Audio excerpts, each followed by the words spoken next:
ఈరోజు కొన్ని చెట్టు మూలికలు చూపిస్తాను. దీన్ని ఏ మందులకు ఎలా వాడుకోవాలనేది పరిపూర్ణంగా చెప్తాను. ఎందుకంటే ఇంట్లో మొదటి వైద్యం అనేది ఇంట్లో ఉండాలి, రెండవ వైద్యం కోట్లోకి వెళ్ళాలి. ఫస్ట్ మీరు ప్రథమ చికిత్స అంటారు, మొదటి చికిత్స ఇంట్లోనే చేసుకోవాలి. ఏ రోగం వచ్చినా కూడా ఇంట్లో మొదటి చికిత్స చేసుకోవడం చాలా మంచిది. ప్రతి ఒక్కదానికి మనము పరిగెత్తుంటే వేరే వాళ్ళ దగ్గరికి మన దేహంలో ఉన్న ఒక ఇమ్యూనిటీ పవర్ని మనం పాడు చేసుకున్నట్లే, మన ఒక మెంటాలిటీని మనం పాడు చేసుకున్నట్లే. ఇప్పుడు సింపుల్గా ఒక విషయం చెప్తాను. బీపీ వచ్చింది అనుకోండి, బీపీ వస్తేనే ఏం చేస్తాము, హాస్పిటల్కి వెళ్తాం. హాస్పిటల్కి వెళ్ళి మాత్రలు రాయిస్తారు. ఒక వారం రోజులు 5 నెల రోజులు వాడుకోవాలి. వాడుకున్న తర్వాత బీపీ పోయి చెక్ చేయించాలి. నార్మల్కి వచ్చినప్పుడు ఆహార నియమాలు, మనం రోజు ఏది వాడుతున్నామో ఆ ఆహార నియమాలను మార్చుకున్నాం అనుకోండి, కంపల్సరీ ఆ సమస్య క్లియర్ అయితే వస్తుంది. అలా కాదండి మేము మార్చుకోవడానికి కాదు అనే సమస్య లేదు. చాలామంది డైట్ అంటారు, లంఘనం పరమౌషధం అంటారు. లంఘనం అంటే ఏమి అంటే, రోగం వచ్చినప్పుడు షుగర్ కావచ్చు, బీపీ కావచ్చు, ఏ రోగం వచ్చినప్పుడు మనము లంఘనం అంటే ఉపవాసం ఉండడం, దేహాన్ని ఉపవాసానికి తోయడం. అలా ఉపవాసం చేసామనుకోండి, ఎలాంటి రోగమైనా వితిన్ హెచ్ఐవి, క్యాన్సర్ లాంటివి కూడా గుణమైతే వస్తుంది. అప్పుడు మనం దాని జతకి ఆహార నియమాలు మార్చుకోవాలి. మార్చుకొని మనం ఏం తింటున్నామో ఆ ఆహారాలు మార్చుకొని దాని జతకి కొన్ని చెట్టు మూలికలు, దానికి సంబంధించిన చెట్టు మూలికలు ఉంటాయి. ఆ చెట్టు మూలికల్ని మనం దాని జతకు వాడుకుంటూ వచ్చామనుకోండి, ఆ రోగానికి సంబంధించిన చెట్టు మూలికలు వాడుతూ వచ్చామంటే కంపల్సరీ ఎలాంటి సమస్యలైనా కూడా పరిహారం అవుతాయి. ఇప్పుడు మీకు బీపీ వచ్చింది, బీపీ వచ్చినప్పుడు మీరేం చేయాలి? లంఘనం చేయొచ్చు, సమస్య లేదు. అంటే ఉపవాసం ఉండొచ్చు, సమస్య లేదు.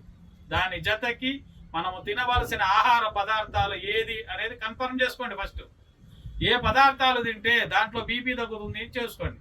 అలా ఉండి ఆ బీపీ తగ్గేదానికి ఇది చెట్టు మూలికలు కావచ్చు, మనం తినే ఆహార పదార్థాలు కావచ్చు, మార్చుకుంటా రావాలి. ఈ బీపీని మన తెలుగులో వచ్చి ఉప్పు రోగం అని పిలుస్తారు, ఆడు భాషలో. ఈ పల్లెటూరులో పాతకాలంలో నేను పిల్లోలుగా ఉన్నప్పుడు నాకు తెలిసిన ప్రకారం దీన్ని ఉప్పు రోగం అని పిలుస్తారు. కానీ బీపీ అంటే ఏమని ఈ కాలం జనరేషన్కే తెలియదు. హై బీపీ, లో బీపీ ఇవే ఉన్నాయి, బ్లడ్ ప్రెషర్ ఎక్కువ, అంతే చెప్తున్నారు. కానీ కరెక్ట్ అయిన పదము ఉప్పు రోగము. ఉప్పు ఎక్కువగా తింటారు, తక్కువగా తింటారో తెలియదు, కానీ వాళ్ళకి విపరీతమైన టెన్షన్స్, మానసిక ఒత్తిళ్లు, వర్క్ ప్రెషర్ ఇవన్నీ ఉండి బీపీ ఏరుపేరు అవుతూ ఉంటుంది. అప్పుడు మనం వాడుకోవాల్సింది ఏమంటే, మొదటిగా సైంధవ లవణం. ఈ బీపీ రోగం ఉన్న వాళ్ళు ప్రతిరోజు ఆహార పదార్థాల్లో మనం మొదటిగా వాడుకోవాల్సింది సైంధవ లవణం. మళ్ళీ మీరు తినవలసిన ఆహార పదార్థాలు ఒగరు, చేదు, ఈ 2 పదార్థాలు ఎక్కువగా మన దేహానికి మనం ఇస్తా ఉంటే ఆ దీని నుంచి షుగరు, బీపీ అవి కూడా కంట్రోల్కి వచ్చేస్తాయి. దీన్ని ఆహార నియమాలు అంటారు.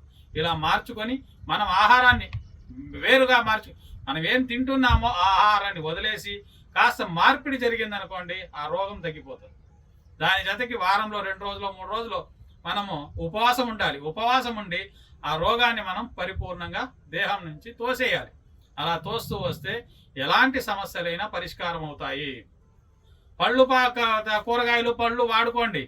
మనం ఏది బాయిల్ చేసిన, ఇప్పుడు మనం ఉడకబెట్టిన పదార్థాలను కాస్త తగ్గించుకొని పచ్చి వస్తువులు, ఏది కూరగాయలు కావచ్చు లేదా అరటి పండ్లు కావచ్చు, ఇవి కూడా మీరు పచ్చిగా ఉండేటప్పుడే వాడుకోవాలి. బాగా పండు అయిపోయిన తర్వాత తినకూడదు. అలా తింటే ఏమవుతుందంటే దేహంలో స్వీట్నెస్ అనేది పెరుగుతుందే కానీ మీకు ఆ ఒగురు పదార్థాలు దేహానికి చేరవు. అలా చేరాలంటే పచ్చి వస్తువులు కాస్త వాడుకుంటూ వచ్చారంటే ఆ ఒగురు, చేదు అనేది దేహానికి చేరినంత మీలో ఉన్న రోగాలు పరిపూర్ణంగా నయమైపోతాయి. మీ దేహం ఏం రోగాల పుట్ట కాదు. ప్రతిరోజు మందులు వేసుకుంటూనే ఉంటారు. తిరుపతి స్వామి ఉండికి వెళ్ళి ప్రతిరోజు ఉండిలో డబ్బులు కానుకలు పడుతూ ఉంటాయి. అలాగా మన దేహాన్ని మనం ఏం చేస్తాం, ఉండిలాగా చేసుకున్నాం. మెడికల్ స్టోర్, ప్రతిరోజు మాత్రలు తింటూనే ఉండాలి. ఒక డాక్టర్ చెప్తాడు, దగ్గరికి పోతాను, ఏం చెప్తాడు, ఏం లేదండి మీరు బీపీ వచ్చిందా, జీవితాంతం ముందు మాత్రలు వాడండి అంటారు. జీవితాంతం మాత్రలు వాడుతుంటారు, లాస్ట్కి వాళ్ళకి ఇమ్యూనిటీ పవరే చచ్చిపోతుంది. వాని దేహంలో రోగ నిరోధక శక్తి ఎప్పుడు వస్తుందో లేనిపోని రోగాలు దేహంలో పుట్టుకుంటాయి, చాలా సమస్యలకు బాధపడుతూ ఉంటారు. అలా కాకుండా నేను ఈరోజు ఒక చెట్టు మూలికి చూపిస్తాను. ఈ బీపీ ఉన్న వాళ్ళు దీన్ని సర్పగంధ అంటారు. చాలా వరకు ఒక చెట్టులో 4 రకాలు ఉంటాయి, ఒకే చెట్టు. ఇప్పుడు సర్పగంధాన్ని చూపించాను. వేప తీసుకున్నాం అనుకోండి, వేపలో చాలా రకాల వేపలు ఉన్నాయి. చాలా కొందరు అంటారు అది వేప కాదండి ఇది వేప అండి అంటారు. దాంట్లో తురక వేప ఉంది, పిచ్చి వేప అంటారు దాన్ని. తురక వేప ఉంది, వేప ఉంది, పెద్ద వేప, అడవి వేప, చాలా రకాలు ఉన్నాయి. ఇది కాదండి అది కాదండి ఇది కొంతమంది అంటూ ఉంటారు. కానీ దాని గురించి తలజెడుపుకోకండి. ఏది మనకు మందుగా ఆహారంగా పనిచేస్తుందో దాన్ని వాడుకోవచ్చు, సైడ్ ఎఫెక్ట్ లేకుండా వాడుకోవచ్చు, ఏ సమస్య లేదు. ఇప్పుడు దీన్ని సర్పగంధ అని పిలుస్తారు. సర్పగంధ దీన్ని ఏం చేస్తారంటే బీపీకి చాలా అద్భుతమైన మందు. ఈ ఒక్క ఆకులను కషాయంలాగా ప్రతిరోజు మీరు వాడుకుంటూ వచ్చిన, తెల్లవారి సాయంత్రం, ఉదయం సాయంత్రం 2 పూట్లు కషాయంలో వాడుకుంటూ వచ్చినా మీకు ఆ బీపీ తగ్గిపోతుంది. అలా కాదండి అంటే ఎక్కువ బీపీ ఉన్న వాళ్ళు ఎవరైనా ఉంటే దీనికి వేర్లు వస్తాయి, కింద తవ్వితే వేర్లు వస్తాయి.